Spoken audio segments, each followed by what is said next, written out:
One Peterman proving he belongs more than ever. It's no longer a long shot to place your bets on the horse in lane 2. Ever since Sean McDermott announced that the QB position would be decided in an open competition, almost everyone has forgotten that Nathan Peterman is a part of that group.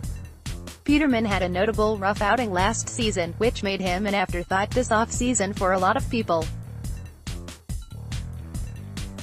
He seems to not care who knows his name or not because he had a solid OTAs and minicamp. ESPN agrees. The 2017 fifth-round pick was an afterthought at best and a laughingstock at worst after his 5-interception performance against the Chargers last season, but Peterman should be considered a serious contender for the starting job in Buffalo.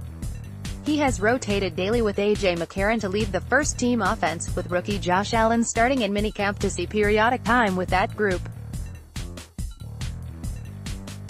Peterman has looked sharp, including Tuesday at minicamp, when he completed 10 of 13 passes in 11-on-11 drills and ended practice with a touchdown. The second-year quarterback will be looking to win the job, and prove naysayers wrong.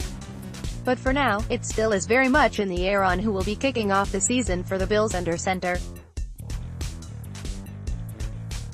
2. Brandon Beane discusses the Bills' wide receivers. "You look for names," said Brandon Beane.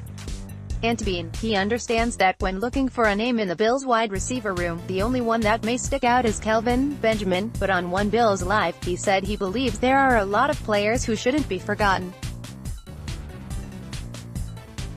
"You got a lot of guys," said Beane. "We drafted a couple guys, and then Andre Holmes is a returner. Malachi Dupree was here for a year. Brandon Riley. There's so many guys in there and they all have different skill sets. They're all competing. It's a really good room." When Beane signed as the new general manager last offseason, he took on the challenge of building an offense that hasn't had a strong passing game in years. With a wide receiver room needing a touch-up, he had the task of finding players that fit, and this is how he looked at the challenge. "You want diversity. You don't want all big guys, you don't want all fast guys," said Beane. "You want different things because this is a matchup league, and you want to give teams a variety of things that they have to game plan for.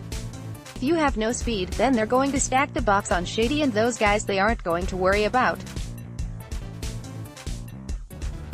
If you don't have any size, you're going to get hurt when you get down to the red zone." Along with the hiring of Brian Daboll to lead the new offense in the group of receivers, the Bills also hired a new wide receiver coach. With him comes decades of experience in the NFL, including having worked with some of the game's top receivers. "We added Terry Robisky on staff this year," said Beane. "I think Terry has brought a really good father, leadership, mentor feel. He was just an OC, you know. So, he's taking a step down. There's a lot of veteran experience that he brings. He's been around. He's coached Julio Jones and others that are talented receivers." 3. McDermott meets with WNY college coaches. It's not just a slogan, a word mark, or whatever else you may want to call it. Terry and Kim Pagula may have started the phrase, "One Buffalo," but Sean McDermott is continuing the tradition. During this past week, McDermott invited coaches Reggie Witherspoon, Carlin Hartman, Brian Hodgson and Jamie Quarles to take in practice and talk for a little while. This is what Witherspoon, the head coach of the Canisius Golden Griffs men's basketball, told the Buffalo News afterwards. "I absolutely did pick up some tips," Witherspoon said afterward. "The pace of it, the rhythm of it, the tempo of how fast it moved and how guys got from place to place. I want to get with Sean and find out how he's able to get guys to retain information with getting them to move in and out so fast," Witherspoon said. The Buffalo Bulls assistant coaches, Hodgson and Quarles, were happy to talk with McDermott as well, but were surprised by how much attention the second-year head coach was paying to the two. "Coach asked me, 'What did you guys do this year that caused you to have so much success?' Hodgson wrote in a Twitter direct message.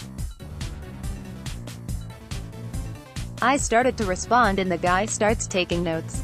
Meanwhile I'm thinking, I should be asking the questions here." Hartman, the former Grand Island High School star who is now an assistant at Oklahoma, had this to say while talking to the Buffalo News.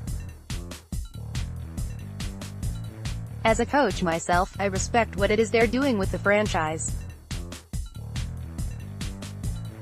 Getting guys that are going to be accountable and earn their playing time through practice, week in and week out. It's headed in the right direction. Social media post of the day: we caught up with it Buffalo Bills quarterback Josh Allen and at Jets quarterback Sam Darnold to discuss the role that golf has played in their lives.